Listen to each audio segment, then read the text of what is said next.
सिंध जे तालीम खाते में उस्तादनि जी 14,000 ख़ाली जायुनि ते भर्तियूं करण जी तयारी मुकमल।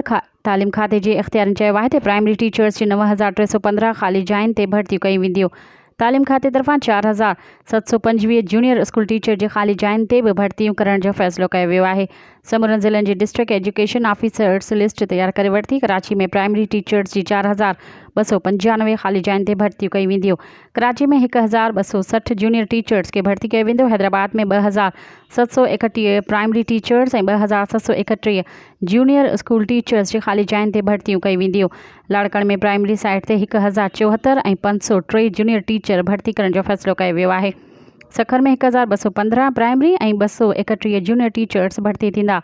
भर्ती थींदड़ समूरा उम्मीदवार वेटिंग ते आहिनि। 2021 में उम्मीदवारनि मेरिट ते टेस्ट पास कई हुई। निगरान हुकूमत वेटिंग ते मौजूद उम्मीदवारनि जी भर्ती ते पाबंदी लागू कई हुई। मज़ीद ख़बरनि ऐं तफ़सीलात लाइ विज़िट कयो असांजी वेबसाइट www.awamiNewsHD.com ऐं ॾिसंदा रहो अवामी न्यूज़ HD।